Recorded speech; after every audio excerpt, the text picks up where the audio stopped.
For your symmetrical painting, you'll start with a 9x12 piece of paper, fold it in half vertically for a vertical composition, or fold it in half horizontally for a horizontal composition. I'll show you both.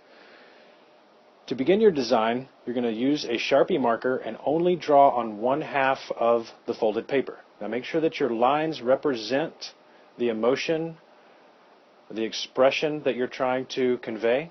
Once you get the half of the design drawn, you can flip the paper over along the folded edge, and you should be able to see the lines that you need to trace the lines onto the second half of the paper. Trace carefully, make sure that you get the lines in the exact same spot. If you're having some trouble tracing, you can always take your paper over to a window in your home and put it up in the window and trace it that way. So there's a vertical composition. Now the horizontal composition, with the paper folded in half horizontally, it's going to work the same way. Use your Sharpie marker, draw your expressive lines for your design. Make sure that your design is balanced so that you don't have too many lines in one spot and not enough in another. You want to really spread those out. Flip your paper over and trace the second half. Again, use a window if you're having trouble tracing. Trace nice and neat, only using the Sharpie marker. If you think you need to use a pencil to get started and then trace the pencil lines with the Sharpie, feel free to do that. But it really helps me to just kind of be spontaneous with the lines, and it'll work upside down, and there's your symmetrical design.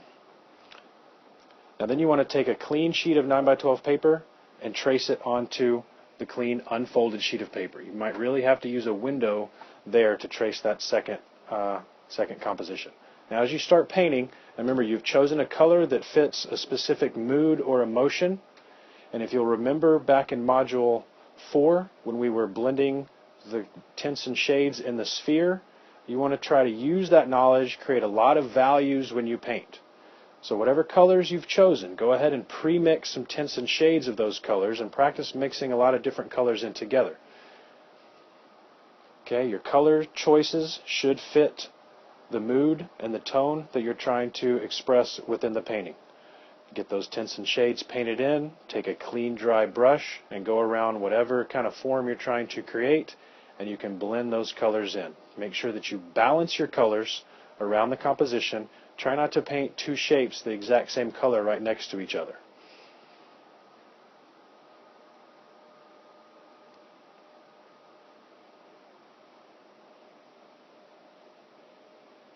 You are ready to go.